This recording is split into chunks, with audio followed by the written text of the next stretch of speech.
Просто аузына сөз салып берем, айтады. Аузына сөз салып берем, айтады. Аузына сөз салып берем, айтады. Қазақстанның бүкіл қаласынан хиджама бойынша точкасын ашып тастады. Обороты көтерілді. Таргеттегі шығын азайды. Клиенттің саны көбейді. Ненің арқасында? Рилстің арқасында. Арттағы локация маңызды. Міндетті түрде дәу микрофонның алдында отыру керек дейтін адамдар болады.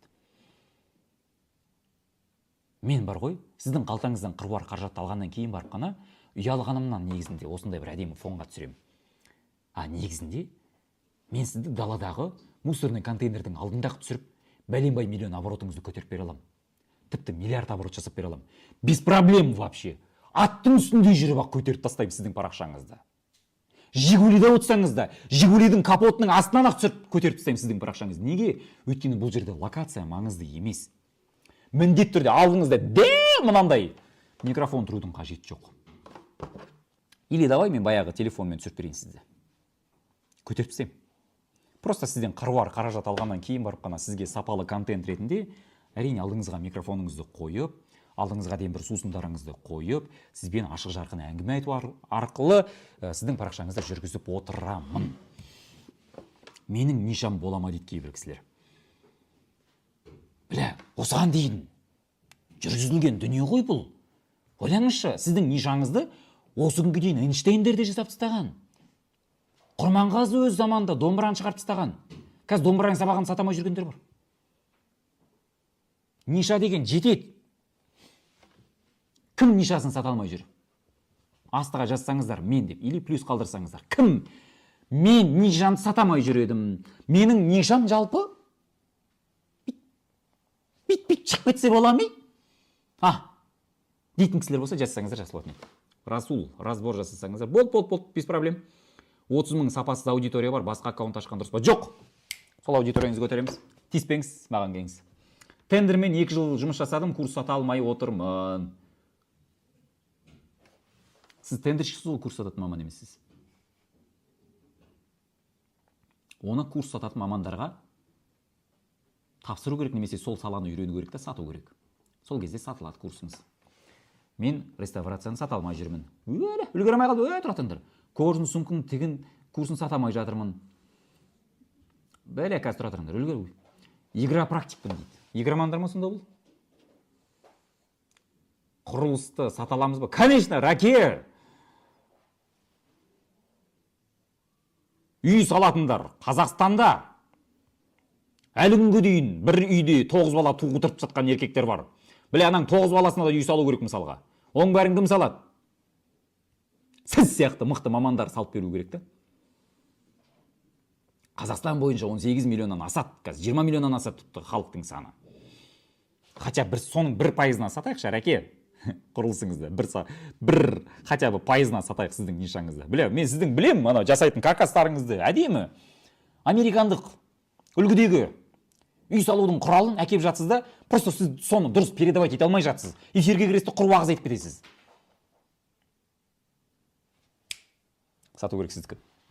Басқа сіздікін сату керек. Білем ғой, білем. Цветочный магазин қандай кеңес бересіз дейді. Өтіп кетті ғой, 8 наурыз. 7 майға бір нәрсе дайындасайықшы. Бір еркектерский гүл шығарайық. Пивалардан бүйтіп букет жасап берсеңіз, соны сатсақ болады. Ішіне чечилді бүйтіп құрттар қойып қойсаңыз. Зор өтеді анау. Мені неге оқымайсыз? Үлгермей жатырмын. Сіз сияқты рилс маманы болу үшін курсыңызды ала аламыз ба?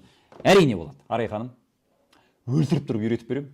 Және де менің рилс қызметімді, рилсымды үйреніп алған мамандар мен Әлшер мырзаның курсын оққан, және де командасында жұмыс жасаған маманмын деп эксперттерге түсіріп беру арқылы өте көптеген қаражат табады. Әрине, нақты менің курсымды оқыған, және де менде жұмыс жасап үйренген мамандар өте көп табыс табады. Маған келе алмай жүрген клиенттер сол кісілерге барады айтпақшы. Шынар қапасы. Міндетті түрде жасаймыз. Спа салоным бар, қалай клиент көбейте аламыз дейді. Ебай, спа салоным бар дейді. Ең оңай нишалардың біреуі ғой. Қолыңызға главное крем жағып алып тұрып. Так, фильтр для воды дейді. 38 миллион қарыз бар әлеке дейді. Примерно білем, Рәке, сізде қарыз бар екен. 2022-ден білем ғой мен сізде қарыз бар екен. Ана неден қадалдыңыз ғой? Шүкір қайта. Тұрып кеттіңіз орныңыздан. Красавчик. Сол тұрғаныңызға қуанғам. Ары қарай көшейік, иә. Кез келген нәрсені кез келген жерде сату. Бұл әр қайсыңызға қойылатын талап, міндет. Кез келген нәрсені кез келген жерде сатыңыз әрекесі. Раушан деген экспертім 20 күнде 63 миллион жасап, Түркістаннан 3 бөлмелі 35 миллионға үй алды. Нишасы космоэнергетика. Адам баласы түсінбейтін мамандық. Сіздердің мамандықтарыңызды бесіктегі жатқан балада түсінетін негізінде. Бала массажисті келеді, мен қалай табыс табам деп. Бля, біз космоэнергетиканы саттық негізі. Адам баласы түсінбейді. Бір почти новый дін десек те болады анам негізінде. 60 миллион тауып тастады мысалға. Рилстан келген аудитория келді, тікелей эфирмен стористі пайдаланды. 15 мың оқырманы ғана болған, яғни 90 оқушыға барынша өзінің өнімін сатуға тырысты және де сатты. Шүкір, өте көп қаражат тапты. Кейс сиқырлы таң парақшасы Ниша ерте тұру насихаттайтыны бір түрлі сөздер.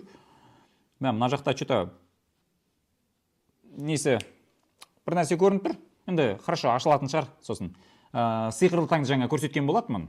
63 мың оқырманын 109 мыңға дейін жеткізіп берген. Енді өте көп видео салды, жаңа ғана миллионнан аса қаралымдар жинады. Кейбір кісілер болады, жасыма сай емес сияқты деп ше. Менде ең үлкен жасы. Ойлаңызшы, мен қайнапам бар. Жасы 80-де. Сол кісіні рилсқа түсірдік қой. Қазір көрсетейін. Сіздің жасыңыз нешеде? 25-те ма? 35-те ма? 45-те ма? 80-дегі апай. Рилс түсірді ғой, қазір мен сіздерге көрсетемін. Өзім түсірдім, ол әжемді. Жаным әжем. Қараңыздар, просмотрлары. 151 мың, 237 мың, 182 мың, 46 мың. Чотам. Бұлайынан көрсетсем, қалай болады екен? Жақындап көрсет бере сал. Камераның алдына көрсет бере сал.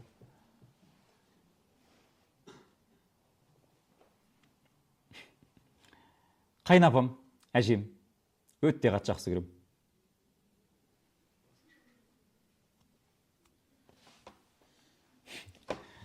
Елу тоғызда дейді, апай, ұшып кеңізші, такси ұстап келе беріңіз уже бері қарай, Яндекс шақыра беріңіз.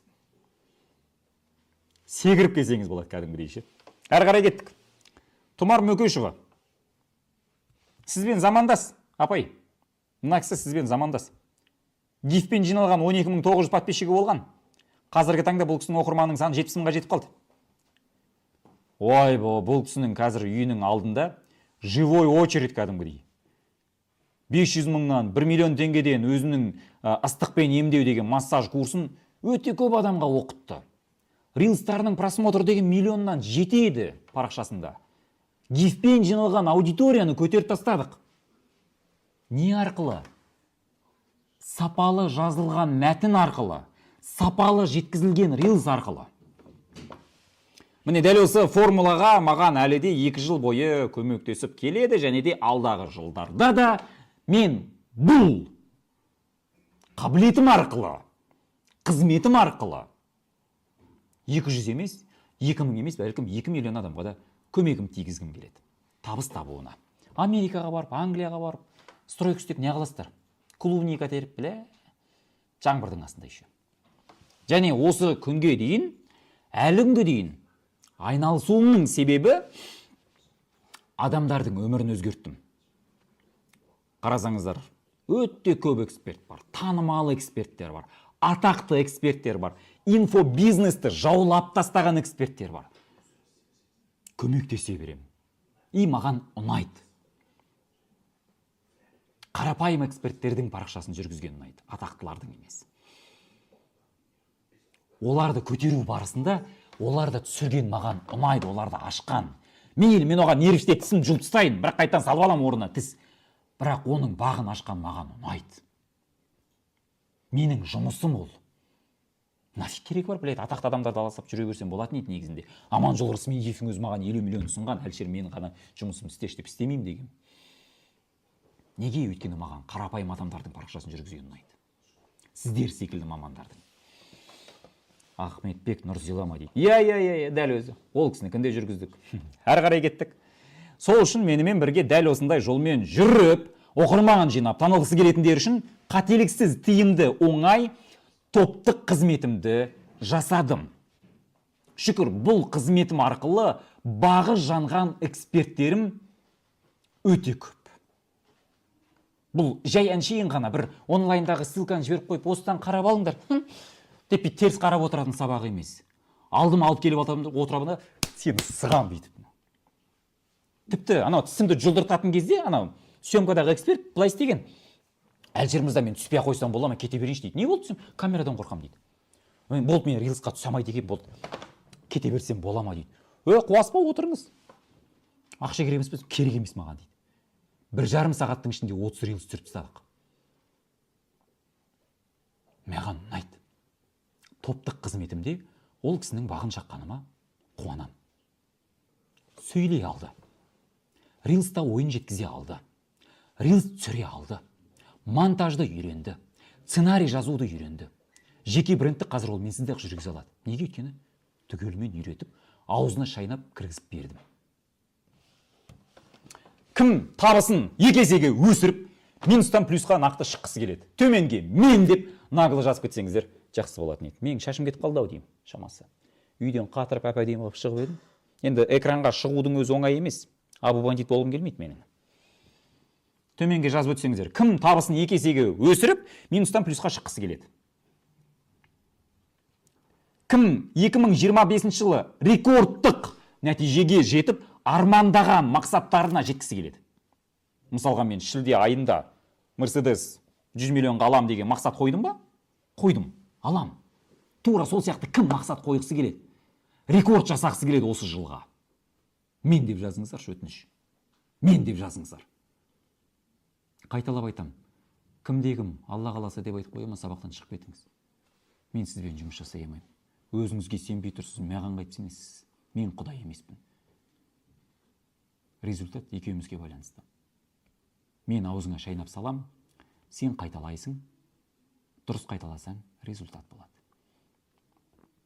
Окей? 11 жылдық мектепте біліміңіз бар, главное. Солда жетеді. Әліппедегі 42 әріпті білсеңіз болды.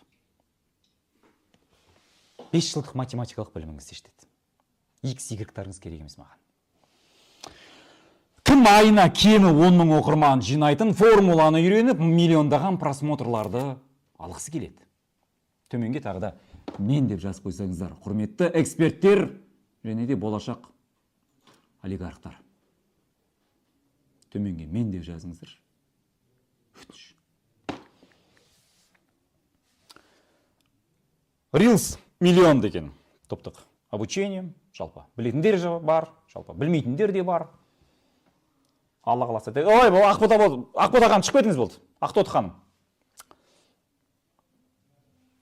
Өзіңізге сенбей тұрсыз ғой сіз. Жақсы. Егер қатты айтып қойсам кешірім сұраймын. Мінезім сондай. Осы мінезім үшін де таяқ жегем. Мінезім үшін де бір жерде кешірім сұрап тұрған. Бірақ осы мінез маған табыс табады. Табыс табуға көмектеседі. Бірақ осы мінез кейде құлатады. Құлаумен тұру бірге жүреді всегда. Қуаныңыз, біреу сізді өсектесе, сіздің жұмысыңыз жүріп жатыр. Жылаңыз. Егер сізді ешкім жамандамаса, сізді ешкім өсектемесе. Ағайын туыстың алдында әдемі болып көрінуді қойыңыздар. Ол табыс табуға кері әсерін тигізеді. Окей?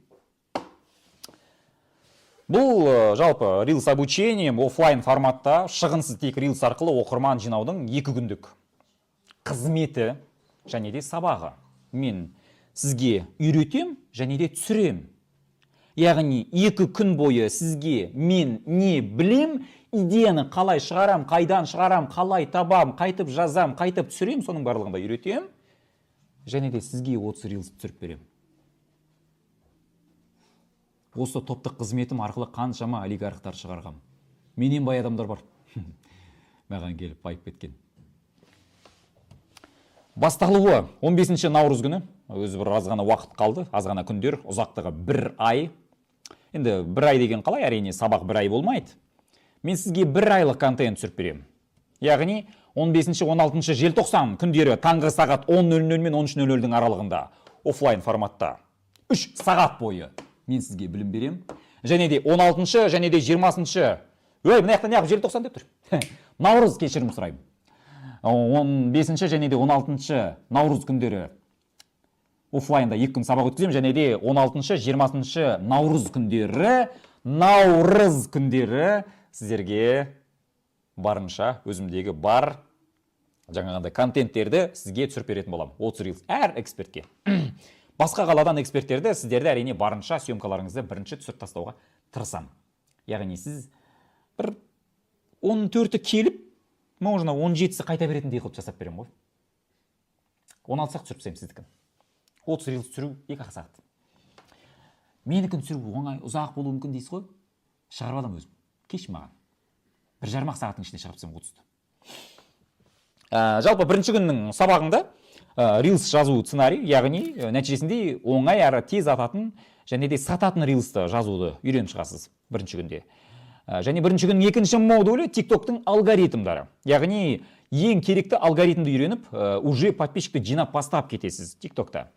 Және үшінші модулі парақшаның қауіпсіздігі. Сіздің парақшаңызды қаншама қателіктердің жасалғандығының кесірінен парақшаңыз банда болуы мүмкін, немесе сіздің рилстарыңыздың просмотр болмауы мүмкін. Соның қауіпсіздігін барынша ретке келтіріп беруге тырысамын. Төртінші модуль бұл продажа жасау заңдылықтары. Яғни сіз неге өніміңізді сата алмайсыз, өйткені продажа жасаудың заңдылықтарын орындамайсыз. Сол заңдылықтарды бүге шүгесіне дейін балғамен шеге қаққандай үйретіп миыңызға кіргізіп беремін. Нәтижесінде келген жыл аудиториямен, келген жаңа, яғни жылы аудиториямен жұмыс істеуді үйренетін боласыздар. Әрі қарай, бұл енді менің топтық қызметімді алған және де олигарх эксперттері. Екінші күн, 5-ші модуль сату стратегиясы, 6-ші модуль разбор және де практика, 7-ші модуль дауыс қою техникасы және де 8-ші модуль бұл монтаждың сабағы. Өте банальный, бірақ пиздец сататын монтаж. Осы монтаждан басқасын жасамай қойыңызшы. И ол реально сізге өте көп просмотр әкеледі, и өте көп ақша алып келеді, и өте көп подписчик алып келеді. Топтық қызметіндегі эксперттерім тағы да. Кімдерге арналған жалпы бұл қызметім? Фрилансерлерге, жаңа жазып жатсыздар өздеріңізде, услугасын 1 миллион теңгеден жоғары, яғни қымбатқа сатқысы келетін мамандарға. Эксперттерге және де кәсіпкерлерге. Яғни ай сайын кемі 10 мың теңгеден, ой, құдай сақтасын 10 мың теңге, 10 мың теңге деген фигня ғой. Ай сайын кемі 10 мың оқырманды жинап, монетизациялау. Яғни 10 мың оқырманыңызды ақшаға айналдыру. Найымда жүрген мамандарға, жұмыстан шықпай-ақ Reels продюсер болғысы келетін жандарға. Жаңа айтқан болатынсыздар, Әлішер мырза, сіздің сабағыңызға қатысу арқылы Reels продюсер болсам бола ма деген сияқты. Міндетті түрде есігім ашық. Теуіп кірсеңіз болады. Бір қолыңызда закуска, бір қолыңызда болсын. Сол. Плюс сізге өзім 30 Reels'ті түсіріп беретін болам. Өзім. Операторлар жібересем болатын еді. Өзім тек қана сабақ өткізіп. Жоқ. Сізді мен ашам. Ашылмайтын адамды мен өзім ашам. Сөйлей алмайсыз ба? Ол менің проблемам. Ойыңызды анық жеткізе алмайсыз ба? Ол менің проблемам. Оны мен шешем. Менің жұмысым араласпай қойыңыз. Мен шешем оны. Сіз просто телаңызды алып келіңіз болды. Яғни студия, свет, монтаж барлығы қосылған. Тек денеңізді алып келсеңіз болғаны. Енді есептеп көрейікші, барынша осы бір айына кемі 1 миллионның жоғары табыс табуға болатын дәл осындай топтық қызметті маған қаншаға шықты деп ойлайсыз?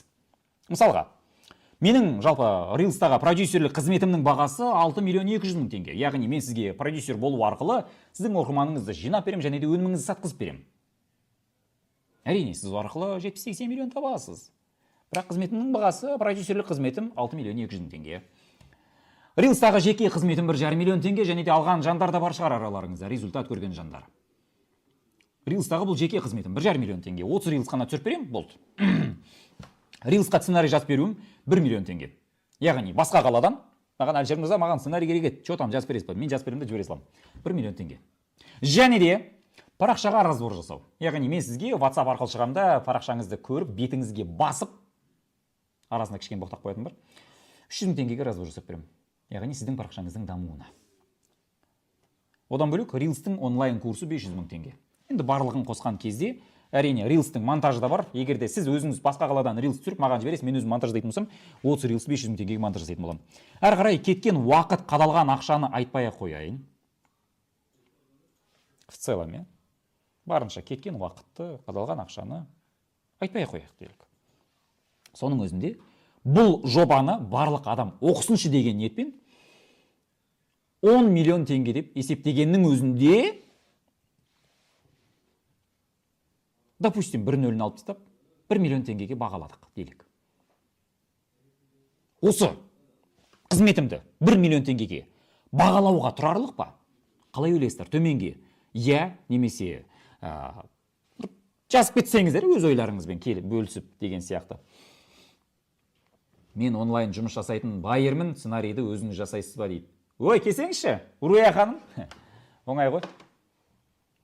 Енді дәл осы бағамен алуға кім дайын? Яғни 1 миллион теңгеге менің топтық қызметімді алуға кім дайын? Төменге мен деп жазып кетсеңіздер. Нақты.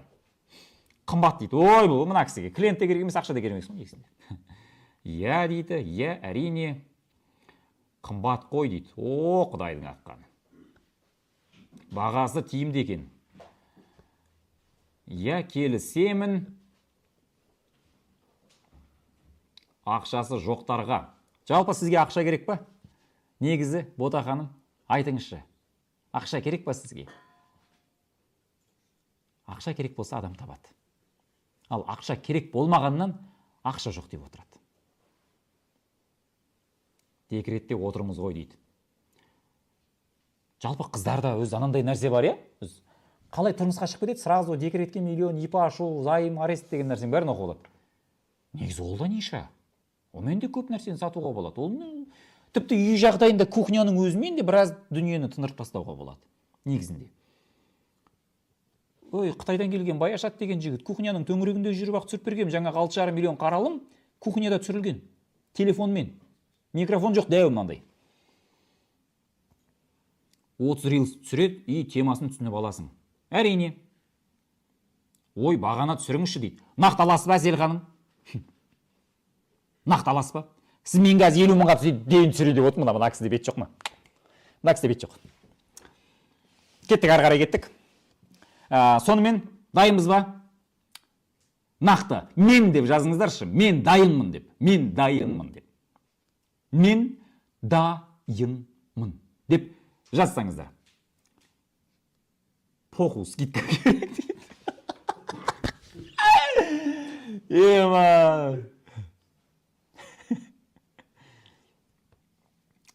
Мінезіңізді адамдарға көрсетсеңізде, Аллаға бұйырса деп айтпа деуіңіз орынсыз деп ойлаймын. Похуйын. Айтам ба айтпайым, ол менің шаруам. Сіздің табысыңызды көтеру менің жұмысым. Басқасына қыстырылмаңыз. 50 мың болса алам дейді. Шыға беріңіз. Эфирден шығып кетіңіз. Насиба ханым, шығып кетіңіз. Мен дайынмын, мен дайынмын. Ой, болды. Кеттік, ары қарай. Дәл қазір ең тез шешім қабылдайтын адамға арналған ұсыныс. Ең тез шешім қабылдайтын адамға арналған ұсыныс. Кеттік, ары қарай. 10 минутта тез шешім қабылдаған 20 адамға мына баға 1 миллион теңге. Яғни 750 мың теңгеге мен өзімнің осы бір 2 күндік курсымды және де сізге 30 рилс түсіріп беруімді 750 мың теңгеге беремін. Скидка сұрадыңыздар ғой. Мен дайынмын деп жазыңыздар. Енді кеттік ары қарай. Тек 20 адамға, себебі осы топтық қызметімді уже 11 адам тіркеліп қойған. Бір ай алдын Әлшер мырза, мен Астанадан келетін едім. Әлшер мырза, мен Москвадан келетін едім. Әлшер мырза, мен Стамбулдан ұшып келе жатырмын деп алдын ала хабарласып жазылып қойған 11 адам бар.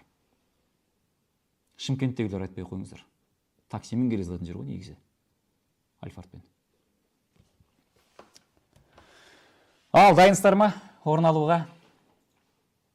Дәретіңіз бұзылып кетпесін кәз. Кеттік ары қарай. Қатысқым келіп тұр, бірақ қазір ондай сумма жоқ дейтіндер болса, жазып кетсеңіздер төменге. Менде жоқ, менде осындай, менде бұлай, менде бар. Каспиімде 48.395 теңге бар еді деп нақты жазып кетсеңіздер, кімде неше бар. Каспи ретінде осындай бар еді деген сияқты. Болса жазып кетсеңіздер болады негізінде. Нақты жазып кетсеңіз болды, главное. Әрі қарай кеттік. Сіздер үшін 12 және де 24 айға бөліп төлеу мүмкіндігі де бар. Әрине, Каспи деген банкке өте қатты басымызды иеміз. Неге? Өйткені адамдардың білім алуына, жалпы адамдардың дамуына өте көп көмегін тигізіп жатыр. Және сіздердің де табысты болуларыңызға тікелей әсері бар дүние. 12 айға бөліп төлегенде ай сайын тек 36.666 теңге төлейсіздер. Нормально деп ойлаймын. 36 теңген әдетте бір мобилографтың ақшасы ғой негізінде, бір видеосының ақшасы. 24 айға бөліп төлеген кезде ай сайын тек 24.583 теңге. Қазіргі таңда стипендияның бағасы өзі 40 мың теңгеге көтеріліп кеткен шығар. Айына 36.666 теңге, 10 миллион теңге тұратын білім еще. Мынаны көрген, казинодағы, қапшағайдағы жүрген адамдар көрмесін мынаны. Қазір басатын мына жерді. Неге? Өйткені олар бұндайды көрмеген. Жүгіріп келеді кәдімгідей скоростьпен. Неге? Өйткені нереально, да? Айына 36.666 теңге 12 айға 30 рилс түріп берем, парақшаларыңызға разбор жасап берем, парақшаның қауіпсіздігі